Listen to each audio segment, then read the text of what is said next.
Boa, rapaziada que tá acompanhando esse corte aqui no canal Cortes do Isso Não é Podcast, canal oficial do programa Isso Não é Podcast. Então já deixa seu like, deixa sua inscrição, curte e compartilha.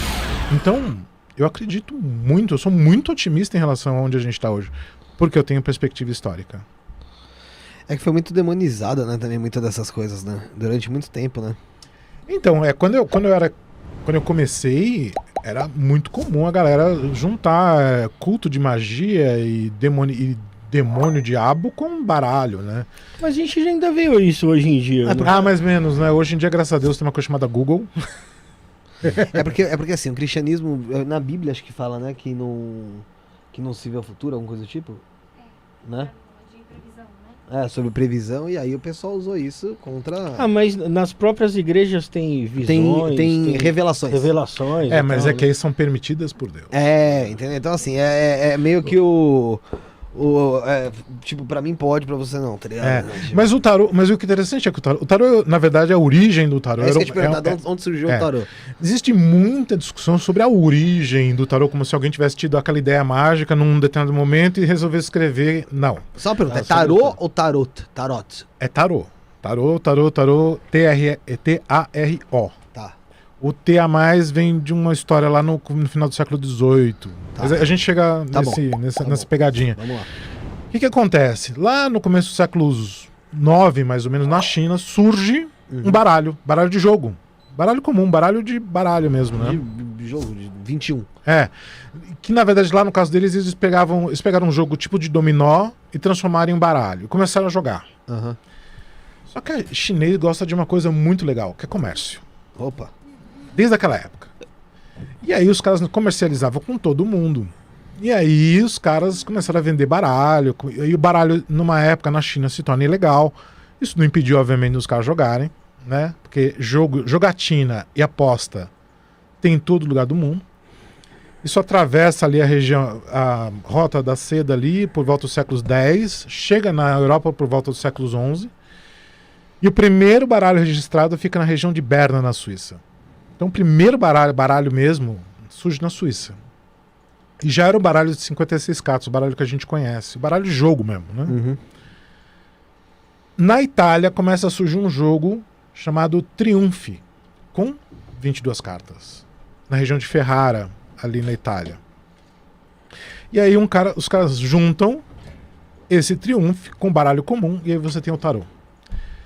E o tarô se torna o maior jogo da Europa durante uns 6 séculos, mais ou menos. Ele começa ali no século XI e vai até o século XVII, mais ou menos. Você tem uma ideia? Paris, no século XVII, tinham 4.000 casas de jogo de tarô. Caralho. Tarô, eu gosto de dizer isso porque as pessoas ficam bastante revoltadas quando eu falo. Tarô era um jogo de boteco. As pessoas iam jogar tarô como jogo, jogatina, tipo poker, tipo 21, tipo truco. Qual que era o sentido? Assim, quem ganhava? Era aposta como um jogo normal, era um jogo de números. Conforme você ia jogando, tipo super trunfo, conforme você ia jogando e o número ia vindo maior, você ia ganhando ali as boladas e ia ganhando grana. E por que tem o tarô de Marsella? Tarô de Marsella, não existia um cara chamado Marsella. Marsella é o porto que mais vendia tarô na Europa. Então, para você exportar tarô, você ia lá, o cara vinha com um selo. Marsella. Daí vem tarô Marsella. O tarô de Marsella vem por causa do porto de Marsella. Lyon, a cidade de Lyon, em 1492, mas 1491, 1492, registra a produção de mais de 1 milhão de baralhos. Caralho, coisa pra porra. Só que você imagina que os caras não tinham maquinário para fazer isso, era a gente fazendo, né? Sim, lógico. Então, o baralho de tarô na Eslováquia, baralho de tarô na Áustria até 2006 era monopólio do Estado. Somente a Áustria, o Estado austríaco, podia imprimir tarô. Então tarô, por quê? Porque tarô era uma maneira muito rentosa, lucrativa de ganhar dinheiro. Porque caía imposto pra cacete. O baralho na Europa, nessa fase, pagava 40%, 50% de imposto. Caceta. Então você imagina que os estados, as províncias europeias descobriram um jeito de basicamente imprimir dinheiro. Porque você pegava um pedaço de papel, colocava um monte de figura, cobrava uma grana e ganhava dinheiro. Você não precisava fazer arma, plantar nada. Papel dava dinheiro. Literalmente imprimir dinheiro.